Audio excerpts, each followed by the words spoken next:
Richardson. Ashlon Jackson and Reigan Ashlon Richardson. Jackson. Just really proud of my team. What a battle it was, and just fighting tooth and nail out there to try and see if we could, finish the game on top.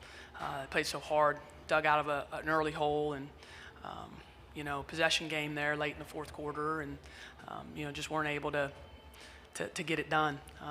It was I just honestly throughout the whole game, I just had a great sense of pride. Walking the sidelines, watching them compete at the highest level, and big picture, really proud of the season overall and the things that we were able to accomplish. Winning the ACC for the first time since 2013, getting to the Elite Eight for the first time since 2013. Just a lot of things that this group was able to do that our program hadn't done in a long time, and it takes a special group to do that, and that's the sadness that you feel after a loss is you won't have a chance to coach this group together again. And that's why March is, euphoric when you win and it's crushing when you lose. And but I told our group, just hold your heads high, man. Did they represent themselves well? Did they represent Duke well? Their families well? I think everyone that watched the game today that is affiliated with Duke is really proud of the team and the effort. Okay, now we'll take questions for Ashlon and Reigan. Please raise your hand and we'll get a mic to you. We'll start at the front and then go here. Martin Heinzman, Duke Chronicle. Reigan, 3 years ago, you're in the portal out of Georgia. What was it about Duke that spoke to you, and what brought you in here?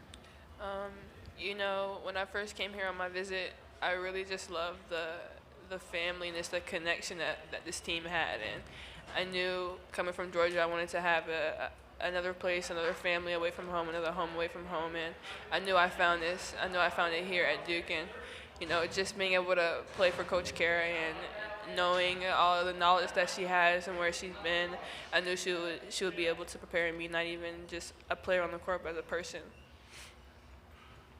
We're going to go to the front, right? Anna Snyder, USA Today Network. This could be for both you girls, but Coach spoke on it, first Elite Eight appearance since 2013, ACC tournament champions. What is it about this team that makes it so special? And I know this might be hard, but how will you guys remember this season? I'd say we continue to grow. We're never satisfied with whatever the case may be. Like, we were happy about the Elite Eight, but we were not satisfied within it. Even though it's been a long time since Duke has been there, obviously we wanted more. But yeah, that's one thing about this group. Our determination and our dedication to just be the best, and our drive.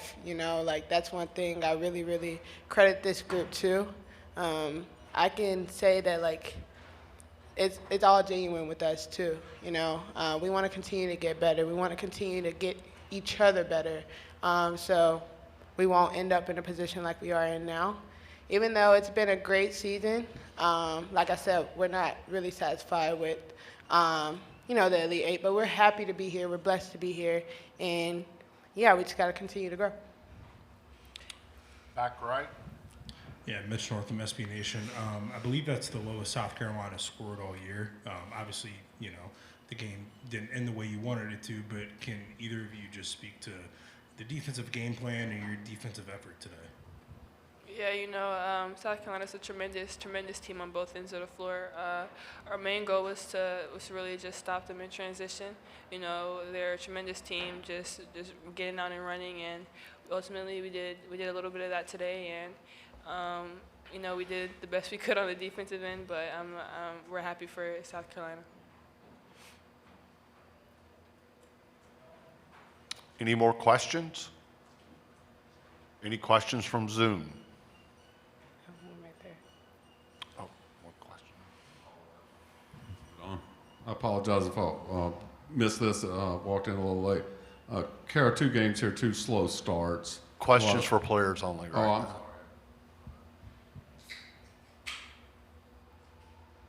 Okay, ladies, you're dismissed. Thank you.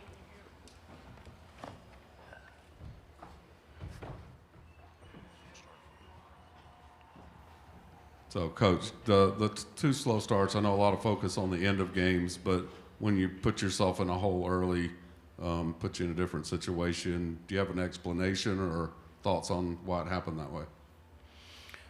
I just think at this stage in the tournament, the teams are really good. So sometimes you're going to be down. I think it's just a part of the 40 minutes. I didn't think it impacted us too much. We were up 4 going into the fourth. So the deficit in the first quarter wasn't an impact for us. You know, like I always say, the other guys are good too. The other guys are going to score too. The other guys are going to make plays too. You don't pitch shutouts. So I thought our team played really hard. I thought we defended at a high level, at a level well enough to advance.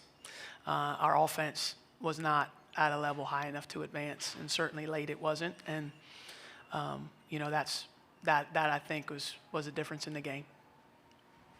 Far left. Yeah, Kara, the timeout with 29 seconds left. What did you tell the team? What were you looking for? And also, why was Toby not out on the floor for that possession? Just the coach's decision. Went with the ball in Ashlon's hands. She'd been making plays for us in that fourth quarter out of the ball screen, and she tried to make a play and just missed it. To the right. Kara, yeah, that, you know, like I said to the players, I think it's the lowest point South Carolina scored this year. Obviously, the game did not finish in your way, but, you know, just, I guess, what can you say about how they executed the defensive game plan today, you guys? Yeah, I thought they did a great job executing the game plan. I mean, you heard the players talk about they're electric in transition, and you've got to try and keep them out of it as much as you can. And it says on here they had 9 fast break points. I don't know how accurate this is, but I thought we did a good job of keeping them out of transition and get them in the half court. And then we really wanted to limit their second chance opportunities too. They have really athletic front court players, and they only got 5 second chance points. And we out-rebounded them by double digits. So a lot of the things that we asked our players to do, man, they delivered. They delivered in a big way. So like I said, I'm just proud of it. It wasn't enough, but as I told them, hold your head high, man. You competed, and they competed as hard as they could. And that's, as a coach, that's all you can ask when you go into a game like this, is that they're going to compete as hard as they can, and that's what they did. Front right. Hey there, Coach. Miles Polkey with the Duke Chronicle. So out of halftime, the team kind of had a lot of momentum going into half, but it seemed like there was a new energy and life coming out of halftime. Can you kind of talk about what went into that? Well, we just talked about executing better. I didn't feel like in the first half we executed our offense well. They did a great job of keeping us out of transition as well. I don't just want to credit our defense. We only had 5 fast break points, and so I knew it was going to be a half-court execution game. And I thought in that third quarter we ran our actions and we got great looks, and we finished them. Certainly having a 20-point quarter was good. And the quality of the looks we got, we were pleased with. Obviously, we would have loved to have made more of them. 5 for 17 from 3, 7 for 13 from the free throw line. I mean, you're just going to have to make a little bit more than that. Only shot 31% from the field. You're just going to have to make more than that the more it goes on in the tournament. So that has a tinge of disappointment. I think our offense is a lot better than we've played here in Birmingham. It obviously wasn't very good against North Carolina, and it wasn't good against South Carolina today. I think we're a better offensive team than we showed, but welcome to basketball. Some nights the ball doesn't go in with great looks from the players that you want taking those shots, and that's what happened to us tonight, particularly in the first half. We missed a lot of layups. We just kept missing them and missing them and missing them, and that's the way it goes sometimes. But they just hung in there. They didn't let it get them down, and they fought their way back into the game. To the right. Coach, thinking about Ashlon, she mostly comes off the bench her freshman year, and now, you're giving her the ball, right at the end of the game here. How proud of her are you and the way she's grown, during her time at Duke these 3 years now? Yeah, I'm really proud of Ashlon. She's played such a pivotal role in our program. You're right, she was the 10th player in the 10-player rotation her freshman year.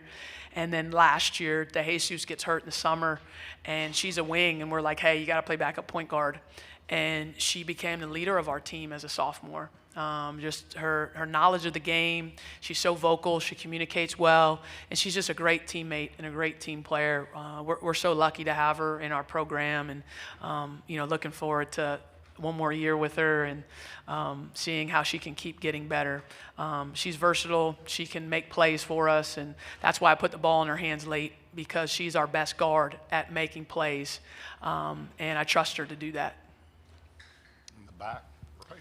Kara, that the first time you guys played South Carolina this season down in Columbia, Toby didn't play all that well. But today, led you guys in scoring. It felt like she really stepped up and met the moment and has grown from that. Just your impressions of kind of how she played today and met the moment. Yeah, I thought Toby played fearlessly, and we've seen that at different junctures of the season that she's been able to do that. And I thought she did a great job today, offensively and defensively, being aggressive, attacking, getting to the free throw line, blocking shots, competing. It's tough, to go against Fagan. You're a freshman and she's a senior and really strong. It's tough to go against Kits, who's an upperclassman and really strong. And I thought she fought. I thought our freshmen and sophomores, front court, I thought they really fought against the experienced South Carolina front court and did a good job. And so she battled. And yeah, I think this is just a small sample of what's to come for her. She's got great potential, obviously, and a player that we played through for a lot of the game. To the front. So, Coach, you kind of got a little twinkle in your eye when you were talking about one more year of Ash, and obviously they were talking about how long while more of Toby. But this whole team's young, pretty much. Can you just kind of talk about what this experience is going to mean to this mostly the same group heading into next year, and then still a lot of returners to the year after that? Yeah, I think this journey started a year ago, with 8 of 11 freshmen and sophomores, and we were able to kind of get the right mix together and make a run to the Sweet 16 last year. And this year we have a little more experience, and we were able to get to the Elite 8. And, Reigan is the only player that's graduating on our roster. And so Vanessa has another year. Yeah, Vanessa has another year because she has a COVID year, and then she was injured last year. So Reigan is the only player on our roster out of eligibility. So we lose one player, and then coming back, we have some injured players that are going to be hugely impactful to our team next year. And then we've signed a great point guard out of Utah, Emily Skinner, that we're excited about as well. So we feel like we can continue this momentum. There's things we know we need to work on, but having the continuity of a group and having the shared hunger and desire to continue to grow hopefully helps us in the offseason. Okay, thank you, Coach. Thank you.